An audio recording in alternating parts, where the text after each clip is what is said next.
hello लोगोफोर खुलुमबाय नोंथांमोनखौ गिबियावनो बयखौबो चेनेलाव बरायना लाग्रोनाय जाबाय नोंथांमोननि थाखाय दिनै मोनसे गोनांथार भिडिअ लाबोनाय जादों आसा खालामदों नोंथांमोना बे भिडिअखौ बयबो जोबजासिम नायलांगोन होननानै लोगोफोर जोंहा गोबां साख्रिनि भेकेन्सि ओंखारना फैदों बुंनो थाङोबा 13,600 निबो जोंहा बांसिन साख्रिनि भेकेन्सि ओंखारना फैदों बेंकिं सेक्टरनिफ्राय आरो बेनिफ्राय जोंहा स्टाफ नार्सनि थाखायबो गोबां भेकेन्सि ओंखारना फैदों दा बेनिखायनो आं नोंथांमोननिसिम बे भिडिअनि गेजेरजों साख्रिनि बागै पुरा डिटेल्सै खोन्थाहरनो सानदों जाहाथे नोंथांमोना गासिबो एप्लाइ खालामनानै लानो हायो जेनेबा नोंथांमोना सेलारिखौ बेसेबां मोननो हागोन साख्रिनि नामा मा दङ दा बिनिफ्राय फरायनाया बेसेबां नांगौ सिलेक्शन प्रसेसआ माबायदि जागोन दा बिनि बागै आं नोंथांमोननिसिम बे भिडिअनि गेजेरजों खोन्थाहरजोबनो नागिरदों दा बेनिखायनो गासिबो नोंथांमोना बे भिडिअखौ जोबजासिम नायलांबानो जाबाय जाहाथे नोंथांमोना साख्रिनि बागै मोजाङै डिटेल्सै बे भिडिअनि गेजेरजों मिथिना मोननो हायो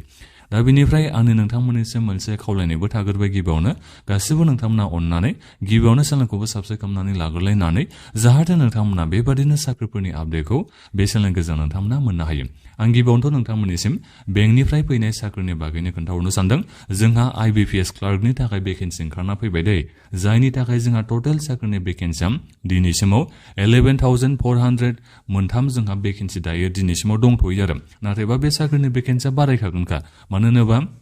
माखासे बेंकफोरा जोंहा साख्रिनि नैबे माबाखौ होनाय जाथ'वाखै दायो बिथांमोना भेकेन्सिखौ होनाय जाथ'वाखै नाथायबा बिथांमोना पार्टिसिपेट खालामखादों आरो दा बिनिफ्राय बे सरकारि बेंकआवनो नोंथांमोना जबखौ मोननो हागोन जोंहा साख्रिनि नामा जाहैबाय कास्टमार सार्भिस एसोसिएट जायखौ जोङो क्लार्क होननानैबो बुंनाय जायो दा बिनि थाखाय नोंथांमोना एप्लाइ खालामनो हागोन जायनि जोंहा एप्लाइ खालामनाया आगष्टनि 1 तारिखनिफ्राय माने मैयानिफ्राय जोंहा अनलाइन एप्लाइ खालामनाया जाबाय दा बिनिफ्राय लास्ट डेटआ जाहैबाय आगष्टनि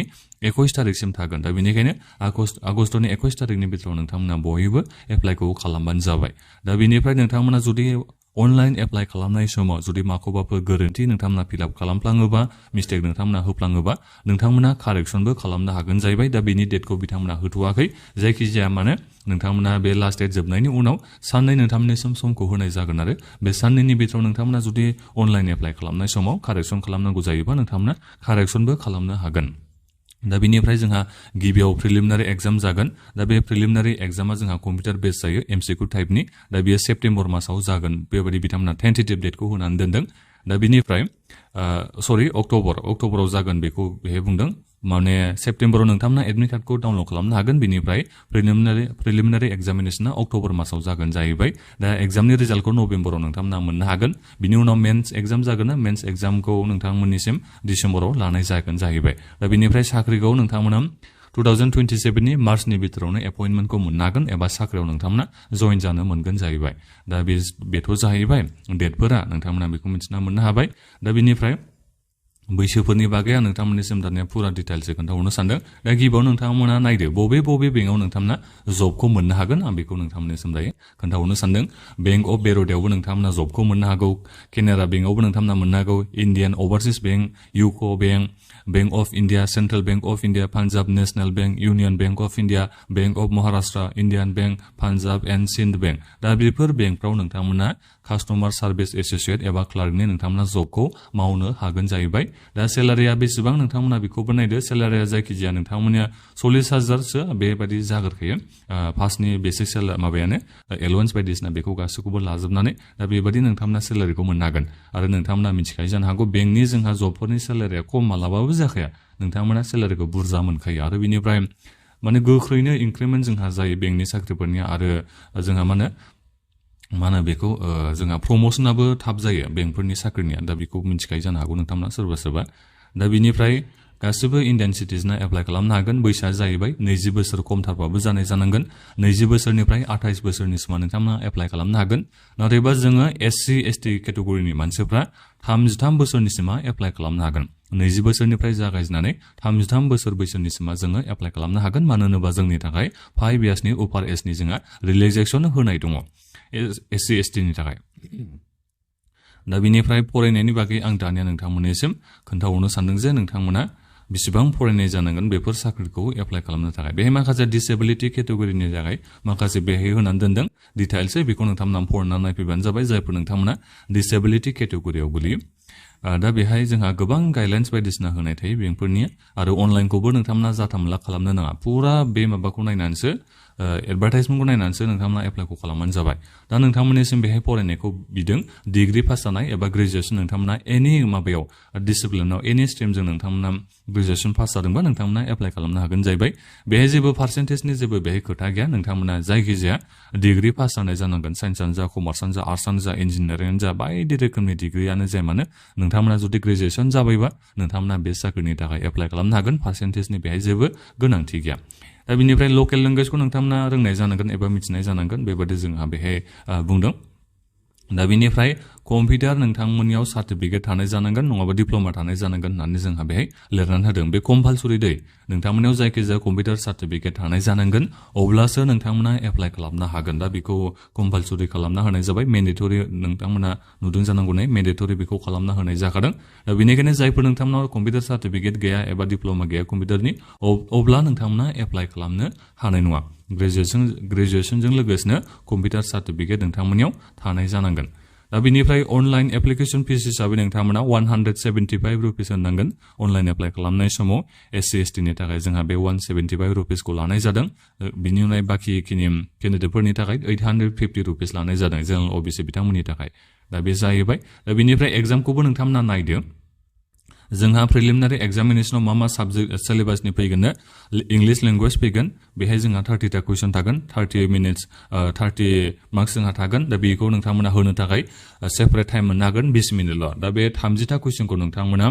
20 मिनिटावनो एटेम्प्ट खालामनो नांगोन दा बेनिफ्राय न्यूमेरिकल एबिलिटी दा बिनि थाखाय जोंहा 35टा कुइसन फैगोन 35 मार्क्स थागोन दा बेखौ नोंथांमोना एटेम्प्ट खालामनो थाखाय होनो थाखाय एग्जामखौ 20 मिनिट समखौ मोननो हागोन रिजनिं एबिलिटी दा बिनि थाखाय जोंहा 35टा कुइसन 35टा जोंहा मार्क्स दङ दा बिनि थाखायबो 20 मिनिट्स नोंथांमोना एक्सट्रा सेपारेट टाइम मोननो हागोन जायखौ नोंथांमोना एटेम्प्ट खालामनो नांगोन नैबे 35टा कुइसनखौ 20 मिनिटनि बिथोराव दा बुंनो थाङोबा प्रिलिमिनारि एग्जामिनेशनाव 100टा जोंहा कुइसन फैगोन 100 मार्क्स थागोन 60 मिनिट्स जोंहा टोटल टाइमा 1 घन्टा नोंथांमोननिसिम समखौ होनाय जादों दा बिनि उनाव प्रिलिमिनारि एग्जामिनेशनाव नोंथांमोना क्वालिफाइ जायोबा नोंथांमोना मेन्स एग्जामाव होनो नांगोन दा बे मेन्स एग्जामाव जोंहा मा सिलेबास दं नायदो नोंथांमोना जेनेरेल एबा फाइनान्शियेल एवारनेस दा बिनि थाखाय जोंहा 40टा कुइसन थागोन मार्क्सआ 50 मार्क्स थागोन जायखौ नोंथांमोना होनो थाखाय 20 मिनिटल' मात्र एग्जामाव नोंथांमोना टाइमखौ मोनगोन जेनेरेल इंलिशनि थाखाय नोंथांमोना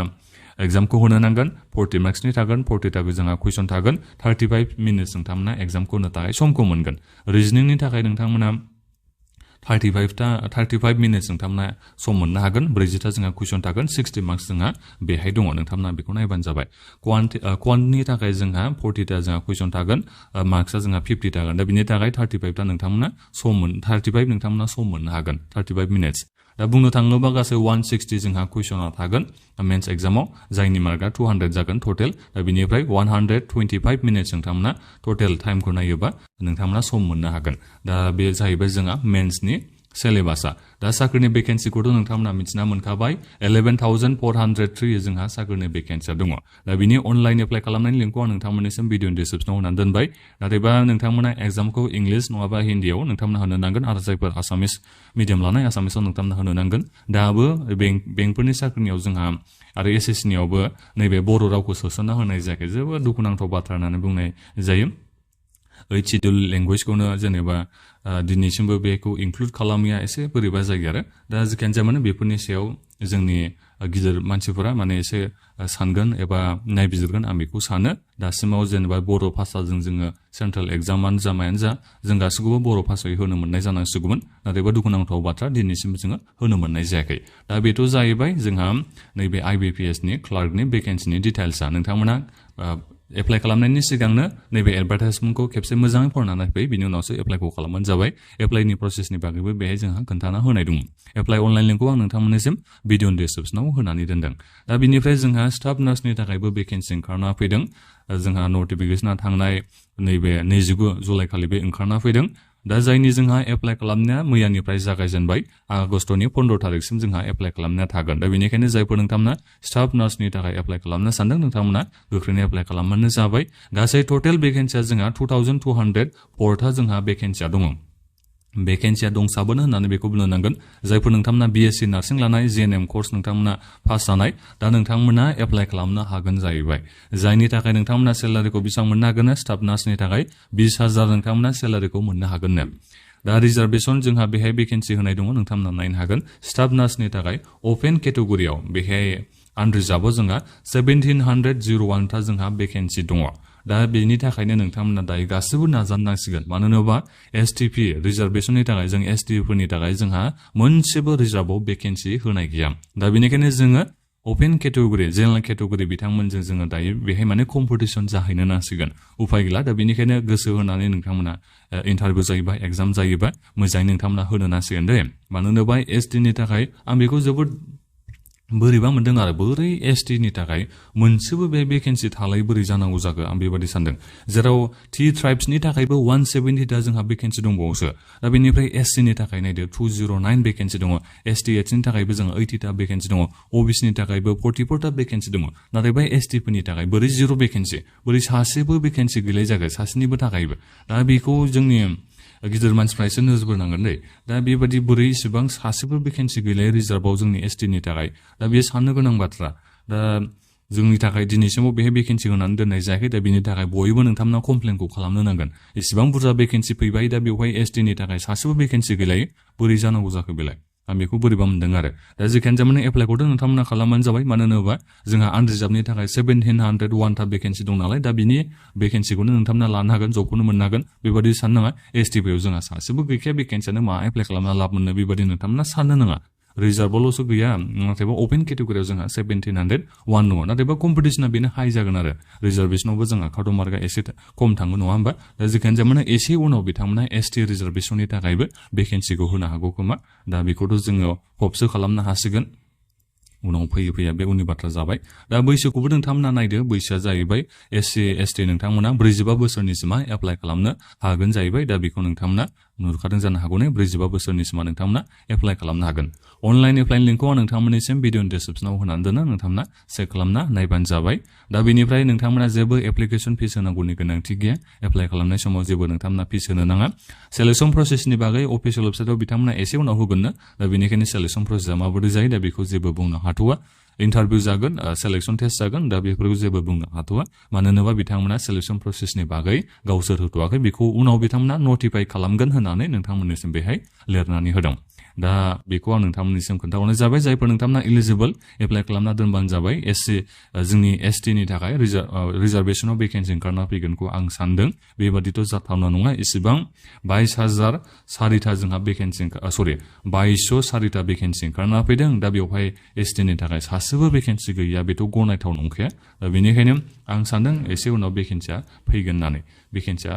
बिथांमोना खालामगोन आं बेखौ सानदों